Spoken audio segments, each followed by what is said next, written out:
K13. Guys first of all ఈ movie స్టోరీలోకి వెళ్ళే ముందు దయచేసి ఎవరైతే మన ఛానల్ని ఫస్ట్ టైం చూస్తున్నారో ఇలాంటి genuine content genuine movie reviews కోసం మన ఛానల్ని సబ్స్క్రైబ్ చేసుకోండి. అట్ ద సేమ్ టైం ఈ మూవీ వచ్చేసి లైక్ ఒక థ్రిల్లర్ సంబంధించిన మూవీ అనమాట.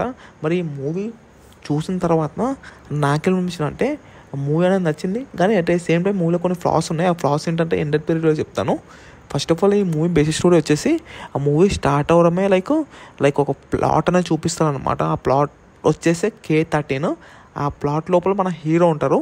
హీరోని ఎవరో కట్టేసి ఉంటారు అనమాట, బండించి ఉంటారు చైర్లో. దాని బ్యాక్ సైడ్ మన హీరోయిన్ ఉంటుంది. హీరోయిన్ వచ్చేసి చనిపోతుంది. మరి ఇంతకీ హీరోయిన్ ఎలా చనిపోయింది, మరి చనిపోతే మన హీరో ఆ ఫ్లాట్లో ఏం చేస్తున్నారు, అసలు హీరో స్టోరీ ఏంటి, ఇవన్నీ తెలియాలనుకుంటే మీరు తప్పకుండా చూడాలి మన మూవీ వచ్చేసి.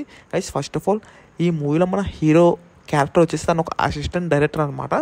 మన హీరోయిన్ వచ్చేసి తనకి ఎక్కువ స్కోప్ లేకపోయినా తన క్యారెక్టర్కి చూపించేంత వరకు, అంటే ఏదైతే ఆ లెంత్ ఉందో చాలా వరకు బాగా చూపించారనమాట. హీరోయిన్ చనిపోయినా కూడా తన క్యారెక్టర్ ముందుకు తీసుకెళ్ళాలంటే చాలా బాగుంది. అట్ ద సేమ్ టైం నాకు ఈ మూవీ స్టోరీ బాగుంది. సస్పెన్స్ ఇంకా థ్రిల్లర్ కూడా చాలా బాగుంది.